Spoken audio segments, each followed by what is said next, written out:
y en cualquier caso llenó sus reservas estratégicas antes de la guerra. De hecho, a diferencia de Estados Unidos, tomó algunas precauciones estratégicas. Llenó sus reservas y sus petroleros están atravesando Hormuz. Así que, para China, esto no es un problema tan grave. Por supuesto, ya saben, dependen de ese petróleo iraní, pero está fluyendo y probablemente seguirá haciéndolo durante este periodo. Y al mismo tiempo, están simplemente exportando a Europa, a Asia. Sus exportaciones se disparan y cada vez dependen menos del mercado estadounidense. Creo que sus exportaciones en el último trimestre subieron algo así como un 20% y sus ventas a Estados Unidos han ido bajando, porque China se está reorientando y eso tiene enormes consecuencias. Toda la economía, por así decirlo, gira hacia China por su competitividad. Es competitiva de una manera con la que nadie en Occidente, ni Europa, ni Estados Unidos puede competir. Tiene deflación de precios en los productos manufacturados y nosotros tenemos inflación de precios. China no está amenazada por lo que ocurre en Hormuz, aunque, ya saben, Bessent y Donald Trump parecen creer que corre riesgo. Al contrario, está saliendo muy beneficiada de este periodo y no parece que vaya a sentir la necesidad de cambiar la situación sobre el terreno. Porque, y quizá volvamos a esto luego, esto es un gran cambio geopolítico, un giro geoestratégico que está ocurriendo. Acabo de mencionar China y por supuesto Rusia y lo que Irán está haciendo al tomar el control de estos puntos de estrangulamiento y de las vías marítimas del Golfo Pérsico por las que viaja la mayor parte de la energía. Creo que el 40% de la energía total circula por estas rutas. Están cambiando la situación geopolítica de los estados del Golfo, pero también de otros países, ya sea Japón, Bors, espero por los ecuación de esados más. Estamos pareciendo ser la siento, pero les serlos es por les serlos cielos al que sabos manos es un gol serlos al es ya y que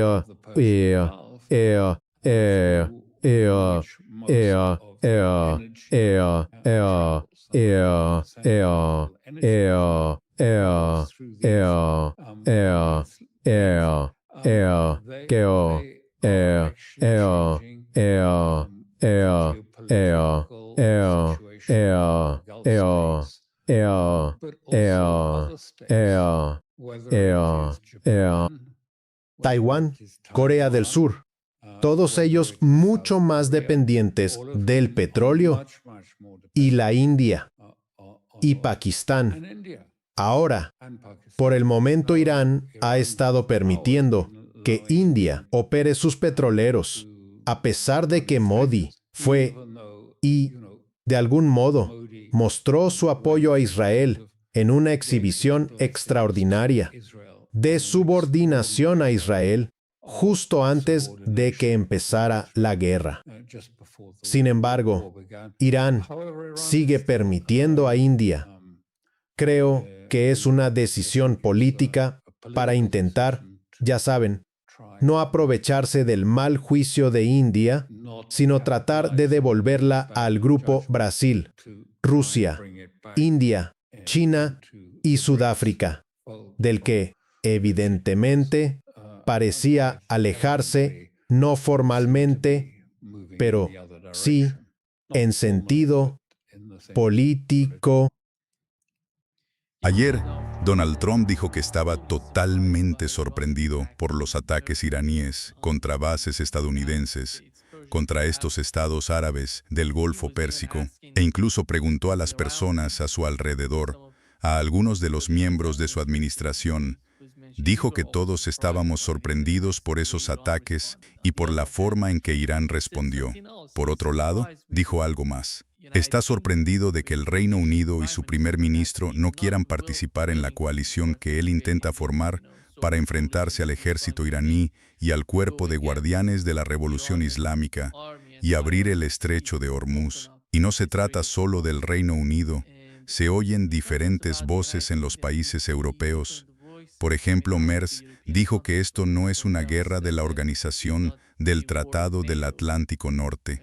Y no pueden, dijo el ministro de Defensa de Alemania, no hay nada que los europeos puedan hacer que sea un factor decisivo para mejorar la situación en el estrecho de Hormuz.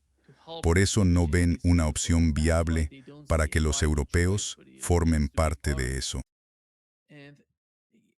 ¿De verdad está sorprendido? Porque son temas que venimos tratando desde hace más de un año, diría yo, desde que empezó la guerra, desde la última guerra, la guerra de 12 días de junio de 2025. Hablábamos de cómo reaccionaría Irán y de lo devastador que podría ser para toda la región. ¿Y por qué es algo tan sorprendente para la administración de Trump y para el propio Donald Trump? Creo que porque están cautivos de su ideología. Y cuando estás cautivo de una ideología, no te miras en el espejo y no ves más que tu propio reflejo. Y por eso creo que esto es lo que ha pasado. Como digo, el propósito de este periodo, realmente desde finales de los 70, parece haber sido, hay alguna estructura de poder. Algo que no es fácil de ver ni de saber exactamente cuál es su propósito o sus intereses, pero hemos tenido, después de la revolución iraní, el golpe de Estado de 1956, y luego hemos tenido Libia, Siria, Irak, Afganistán. Todos estos están conectados, si hay un tema, están ligados a lo que llamaron la guerra contra el terrorismo. Y asombrosa ha sido la capacidad propagandística hasta el punto de que escuchas a gente bastante sensata. Alguien como Tucker Carlson aún puede describir a Irán como un estado terrorista, lo cual es escandaloso, pero como, en cierto modo, es algo tan contrario a su forma de ser, porque él entiende la historia que se ha desarrollado y que parece no estar en el interés de Estados Unidos. Quiero decir, claramente, Irak no lo fue. Afganistán tampoco. Todas estas cosas. ¿Estuvo Libia en el interés de Estados Unidos? Bueno, supongo que se robaron el oro. Pero todas estas cosas. Siria estaba en el interés de Estados Unidos. Siria asombreteces, Kalinapori, en pes, que estinas en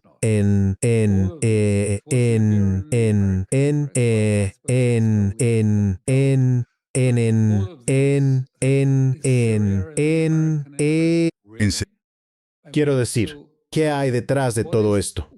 Y creo, como digo, que esta pregunta surge, pero no permiten que se discuta.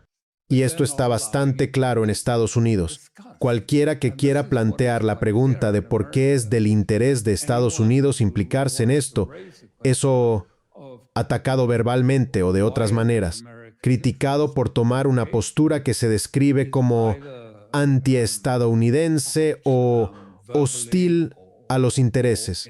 En el caso de Europa, creo que han estado más cerca de las consecuencias de todo esto. Así que mencionaste a Starmer. Pero mira a uno de sus predecesores, Blair. Lo persiguen donde quiera que vaya. Prácticamente no puede venir. Tiene un negocio muy rentable, ganando millones por todo Oriente Medio y demás. Pero en su país es perseguido como criminal de guerra por su papel en la guerra de Irak. Quiero decir, lo ha destruido. Quiero decir, puede que sea una celebridad en Washington. No lo es en el Reino Unido, todo lo contrario. Así que Starmer lo ha visto y lo ha entendido. Además, Starmer está encandilado con Zelensky. Zelensky va a estar en Londres, otra vez hoy. Otra vez. Hoy va a pedir dinero y apoyo, porque cree que el conflicto con Irán ha desviado la atención de lo que debería centrarse en él. Así que sí, tienes razón. Creo que la gente, que el elemento oculto de la ideología en todo esto significa que no son capaces de verse como otros los verían y reconocerse claramente en el espejo. Se ven luchando una guerra por la civilización occidental contra los bárbaros, en la puerta. Pero es un planteamiento muy orientalista. Simplemente no se corresponde con la realidad. Está completamente divorciado de la realidad. No oigo.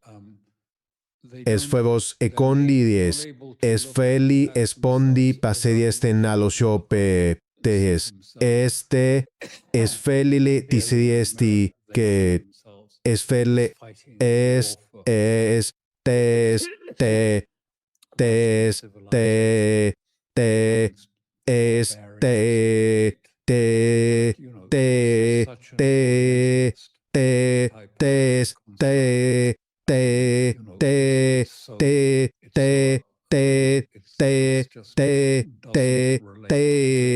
te te te te te te te te te te. Lo que vemos en Asia Occidental es la confrontación de dos, o podríamos decir tres, estrategias. La estrategia de Irán, la estrategia de Estados Unidos y la estrategia de Israel. Irán no parece tener una estrategia de decapitación ni de asesinar gente en Israel.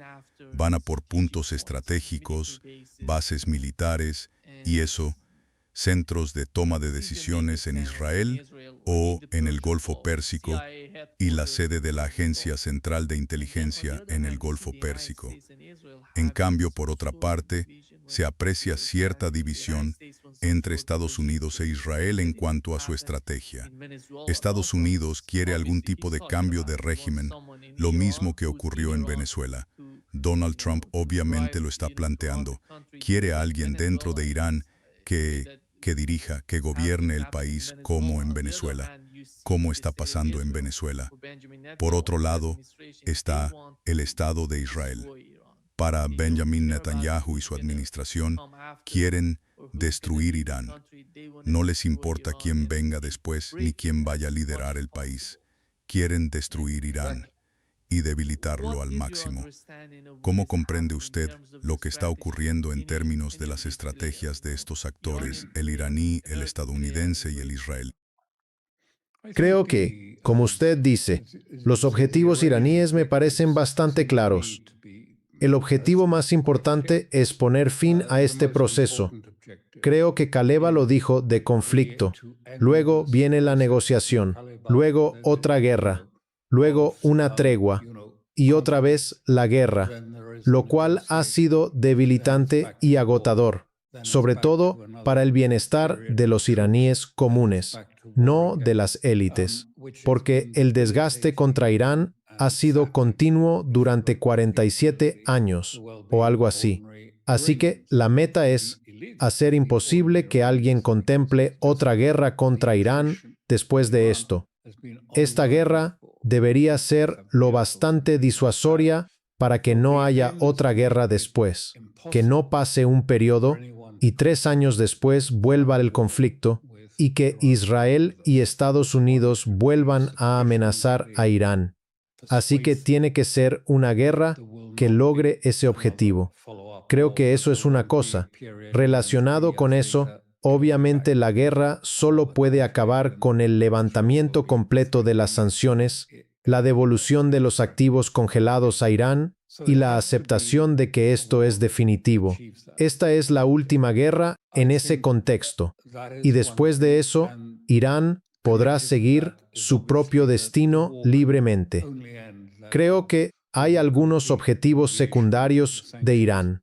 Los objetivos secundarios son expulsar por completo de la región las bases y las fuerzas hostiles de Estados Unidos, de manera que no puedan regresar. Es decir, la destrucción de su infraestructura militar es tan grande que, por ejemplo, fíjese en radares que han sido destruidos.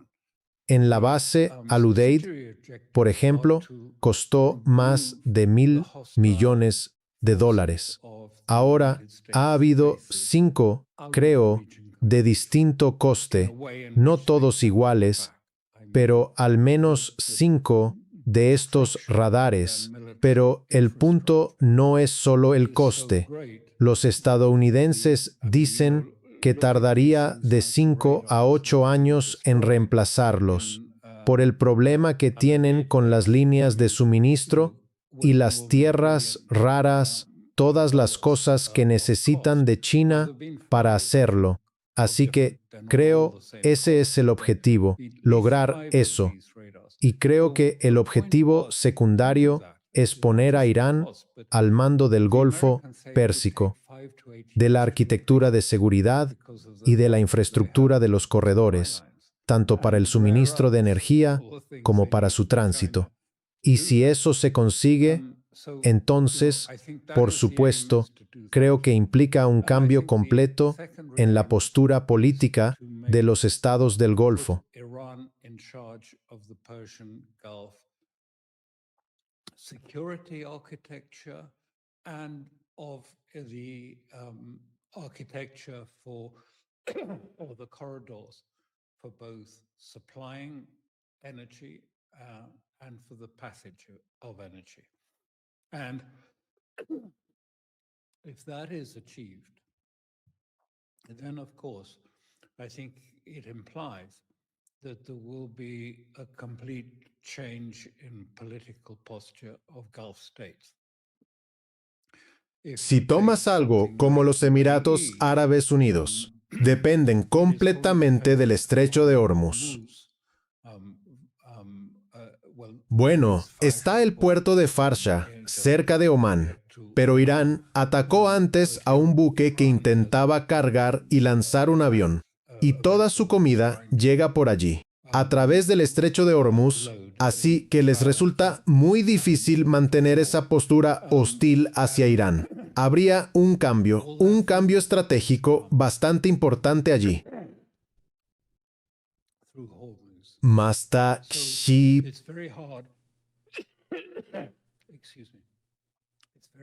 Masta. Masta.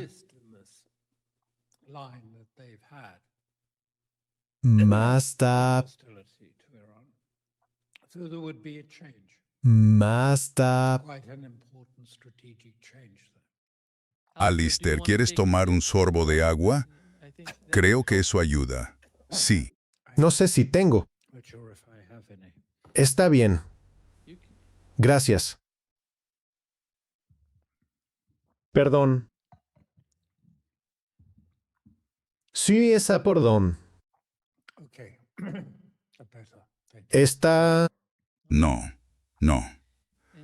Alistair, has estado mencionando la estrategia de estos países. Ya sabes, tienen su propia agenda, la militar, la de inteligencia. Pero hasta ahora, ¿qué tan exitosa ha sido, por ejemplo, la operación? En mi opinión, la agenda de Irán es sobrevivir a los ataques de Israel y Estados Unidos. ¿Y qué tan capaces son de, ya sabes, sobrevivir, contraatacar y devolver el golpe a Estados Unidos? Porque la meta principal ahora es que Estados Unidos no esté presente en el Golfo Pérsico. Quieren que todas esas bases sean retiradas. No pueden remover la sede de la Agencia Central de Inteligencia, pero sí pueden eliminar físicamente esos radares y otros elementos cruciales para el sistema de defensa aérea de Israel. Por otro lado, como has mencionado, están pidiendo sanciones. No quieren eso. Ahora tienen una carta de negociación con Israel por Hormuz. Y en tu opinión, ¿cómo está cambiando esta guerra de un nivel a otro? Se Bueno, creo que pensamos la guerra en términos más clásicos, en términos occidentales, fuerza militar masiva, la aplicación de la fuerza, sobre todo bombardeos, o lanzar misiles de crucero contra Irán, supuestamente para cambiar la opinión de los iraníes o para dañar sus estructuras. Pero si recuerdas, eso no ha funcionado. Con los bombardeos de Belgrado en 1999, le dijeron a Clinton que sería un proceso de 3 o 4 días y que ya estaría. Duró 3 meses. Involucró 1,000 aviones. Involucró 1,000 aviones. Creo que hubo algo así como 38,000 ataques separados durante ese periodo. ¿Y qué logró eso? No destruyó al ejército serbio. No lo destruyó. Destruyó algunos tanques, pero no cambió la ecuación. Dicen, ya sabes, que el gobierno cayó. En realidad, el gobierno cayó después por razones distintas, pero la posición que se les ofreció al final de la guerra era la misma que podrían haber tenido al principio. Así que, ya sabes, esto... Hay una gran ilusión que no comparten muchos altos militares en Washington, en el Pentágono. Dicen que el bombardeo ha sido el recurso habitual, la salida automática de Occidente en este periodo, pero nunca ha conseguido los objetivos esperados.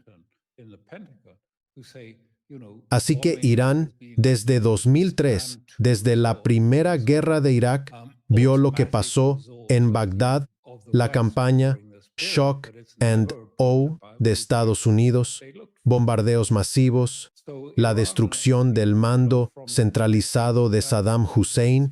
Vieron eso y se preguntaron qué hacer. Porque no es posible construir una fuerza aérea que pueda contrarrestar en absoluto el poder aéreo estadounidense. No podemos lograrlo. No podemos librar una guerra naval en términos occidentales típicos, con acorazados enfrentándose, portaaviones y esas cosas. Así que hicieron lo obvio y dijeron, esto es lo que queremos hacer. Quiero decir, en materia aérea, creo que ahora no tienen dominio aéreo. Tal vez tengan cierta superioridad en algunas zonas de Irán, pero no en general. Así que la decisión iraní, según entiendo, fue: no tenemos una fuerza aérea. No vamos a intentar una fuerza aérea a la par. Así que vamos a proteger nuestra infraestructura de la aviación enterrándola. Y todo se va a poner bajo tierra, quiero decir, incluso aeropuertos subterráneos, túneles de misiles a 90 metros bajo tierra, fuera del alcance de los bombardeos ocultos. Poní por seisas pomniero con la sigora. Y como parte de la dispersión del mando, todo esto se extendió por todo Irán, un país del tamaño de Europa Occidental. Silos muy profundos, todos operados de forma autónoma, con instrucciones para continuar incluso si el mando central era decapitado, como pasó en Bagdad en 2003. Sería como una máquina. Una vez activado el interruptor, seguiría funcionando porque cada uno de esos comandantes tenía autoridad preestablecida para actuar por iniciativa propia según las instrucciones recibidas antes de la guerra. Vi esto, por cierto, cuando estuve en el Líbano en 2006. Y esto fue probado por primera vez por Hezbollah.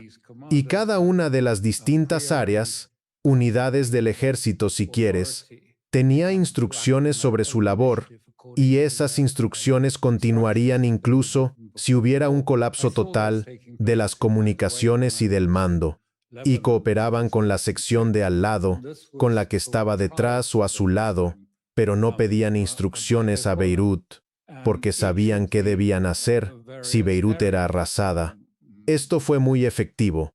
Y recuerdo que todos decían, la mayor y más moderna fuerza aérea de la región, pues agotaron sus objetivos en aproximadamente, creo que pensaban que los ataques durarían más, pero se les acabaron en una semana. Supuestamente alcanzaron todos los objetivos, y Hezbolá seguía disparando misiles, seguía luchando, y cuando se agotó su banco de objetivos, empezaron a golpear casas y civiles. Tenían que seguir atacando, aunque no hubiera objetivos militares. Así que mucho de eso fue atacar falsos blancos y señuelos que Hezbolá colocaba en tierra para parecer lanzadores. Podían retirar un lanzador en menos de un minuto y esconderlo bajo tierra. Y entonces la gente decía, ah, bueno, Hezbolá está siendo derrotado. Israel está ganando, pero tras 33 días fue en realidad Israel quien pidió un alto el fuego y dijo, tenemos que parar esto. Y Hezbolá ganó, sigue ahí y ahora demuestra, quiero decir, que realmente está castigando el norte de Israel con cohetes y ataques. Y han cambiado. Se han vuelto también asimétricos. Nadie sabe quién es el liderazgo del ala militar, quién es el comandante. No usan comunicaciones, ni teléfonos celulares ni nada así ahora, después del asunto de los buscapersonas. Pensé con su Osibes en Osibes, estadinan ellos. Espun Kenia y la Zumbo quería Kenia y la Zumbo de Ilesinar Sumo que es y sumo que si querías es en Asumo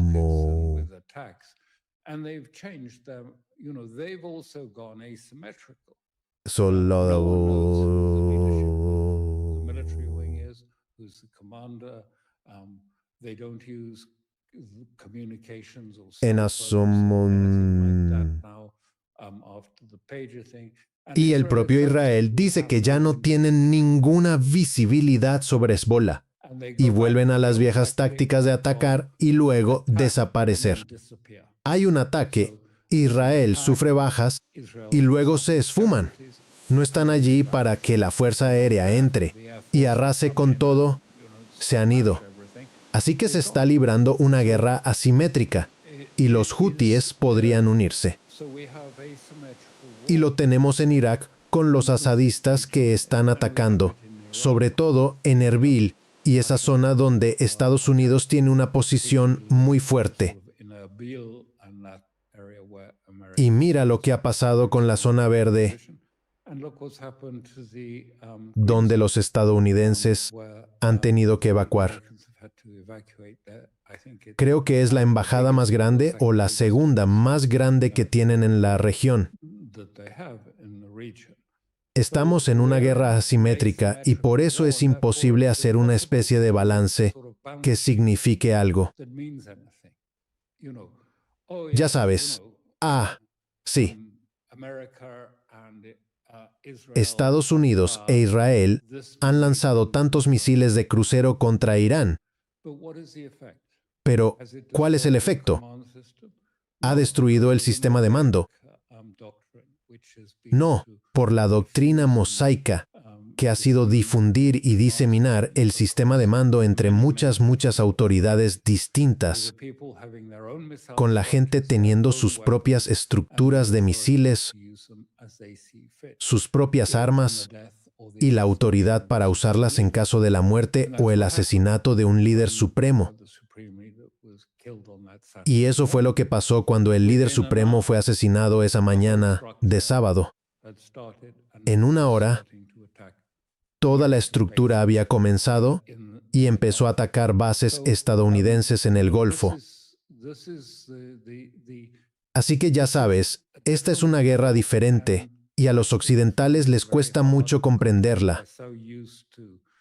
Están tan acostumbrados a la táctica del impacto y el asombro, a los grandes bombardeos, entradas y salidas rápidas, operaciones cortas acabadas pronto. Siempre que le preguntan a Donald Trump cuándo va a poner fin a la guerra, él dice, cuando yo lo decida, puedo terminar la guerra. Pero hay un nuevo artículo en Political Alistair. Dice que los aliados de Donald Trump temen que Irán se esté saliendo del control del presidente. Dicen que los iraníes tienen ahora las cartas. Y no importa tanto lo que Donald Trump sienta sobre el conflicto, porque no está en su mano ponerle fin. Por otro lado, usted ha mencionado una estrategia simétrica por parte de los iraníes, que de algún modo ha cambiado las condiciones del enfrentamiento hasta ahora. ¿Y cómo ve usted la escalada en esa dirección?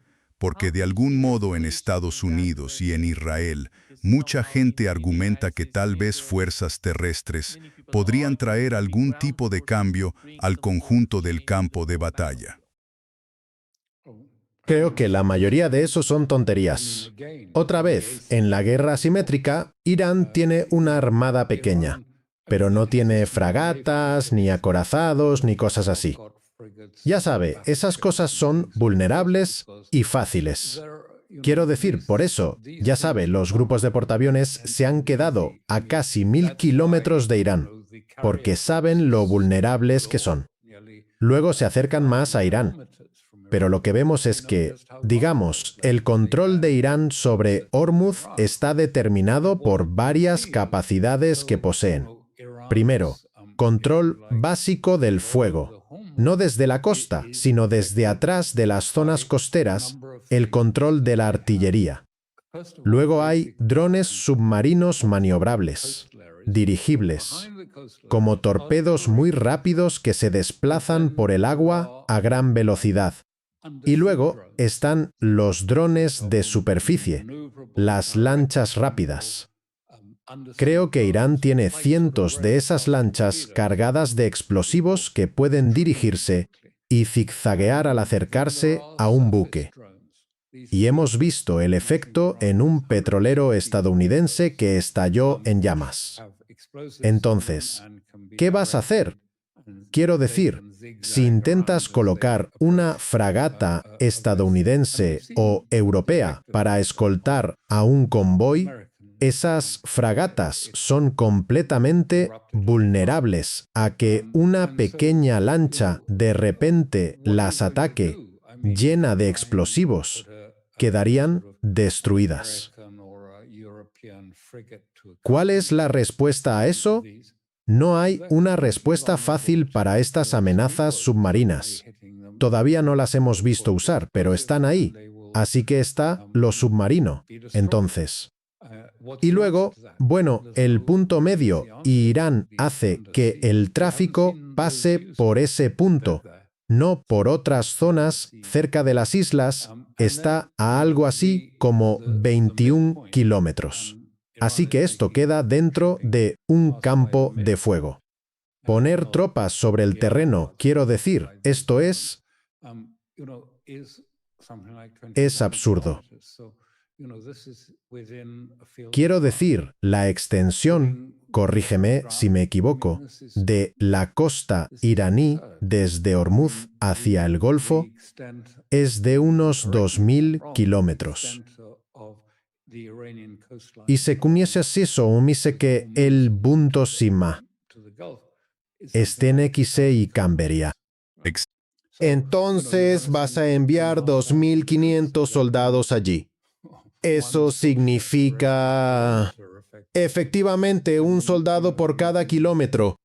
Quiero decir, necesitarías fuerzas enormemente mayores para eso. Así que no lo creo. Sé que se habla de ello, y además sería, por supuesto, una línea roja muy marcada para la base de seguidores de Donald Trump. No les gusta que, habiendo prometido que no habría nuevas guerras en Oriente Medio, eso es lo que tendrían. Pero una vez que dices tropas sobre el terreno, para la base eso es una línea roja.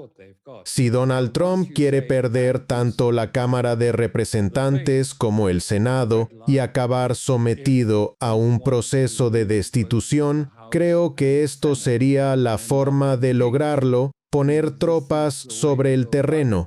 Y además, no se mira esto. La Delta Force o los marines, en este caso, si los despliegas en Irán, no sabrían qué hacer. No sabrían quién es amigo, quién no, ni conocerían las circunstancias. Nunca han combatido en circunstancias tan distintas. Creo que sería solo otro punto de presión para Irán en este caso. Sin duda no lo abriría. Así que, mientras Hormuz no esté bloqueado, sino controlado selectivamente, por así decirlo, la situación económica empeorará. No me sorprendería en absoluto que los hutíes empezaran a interferir con los petroleros que intentan cargar en la terminal saudí del Mar Rojo, que creo tiene un volumen anual de alrededor de 5 millones de barriles al día, si acaso. Pero no creo que los hutíes aún no han entrado en esto, pero creo que están esperando el momento oportuno, como vimos con Hezbollah, así que no hay salida fácil. Pero, por supuesto, las demandas que mencioné, el fin de las sanciones y, además, creo que una de las exigencias iraníes sería la retirada de las fuerzas de defensa de Israel de Gaza y de los territorios palestinos. Corrígeme si me equivoco. Eso también estaría incluido. Quiero decir, Estados Unidos, oí a un estadounidense preguntar, ¿qué es inaceptable? Quiero decir, estamos acostumbrados a ganar. ¿Cómo no vamos a ganar? Y por eso no veo que la posibilidad de salir de esto vaya a estar actualmente dentro del terreno de la política práctica en Estados Unidos. Eso ya poseería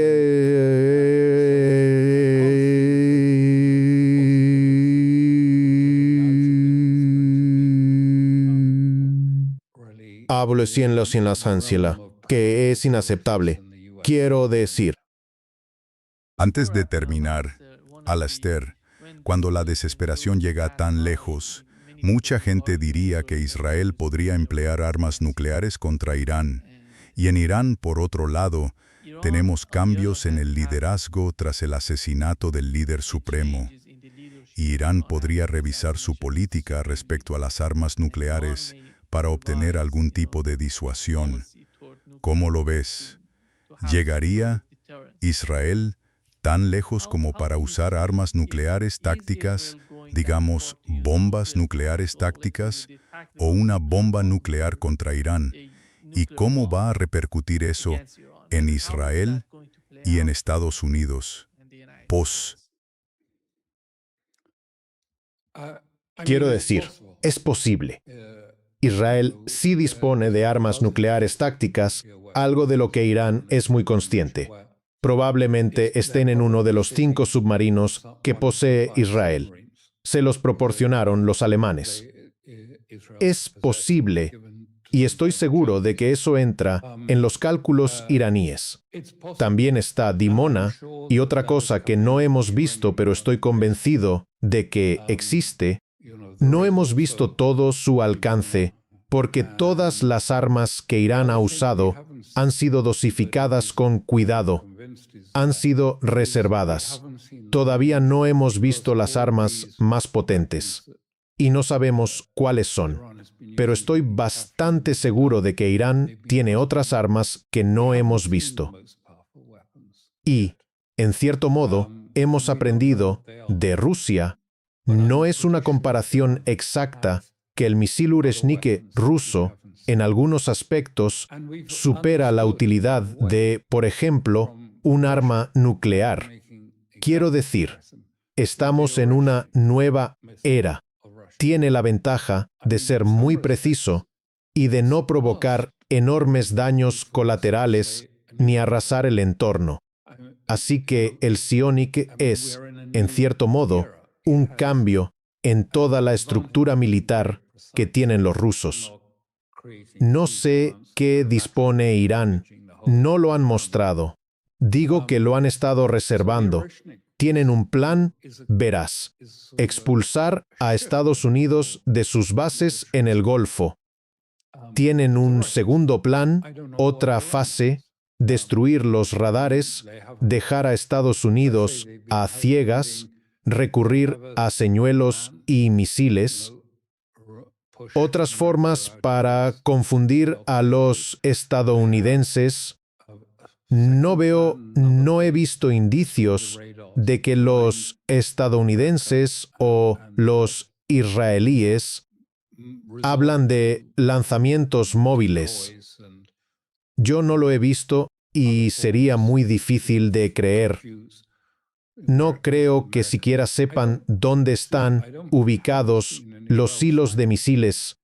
Están repartidos, ya sabes, por un territorio enorme, montañoso y con grandes bosques. Es, ya sabes, buscar agujas en un pajar, y no creo que lo hayan conseguido. Así que no sé cuál sería la respuesta a tu pregunta, pero esperemos no tener que descubrirlo. PSKs, Erosime Sionide Side, SKS Side, Sides. Sí. Muchas gracias, Alistair, por acompañarnos hoy. El placer ha sido mío como siempre. No, el placer fue mío. Gracias por invitarme. Gracias.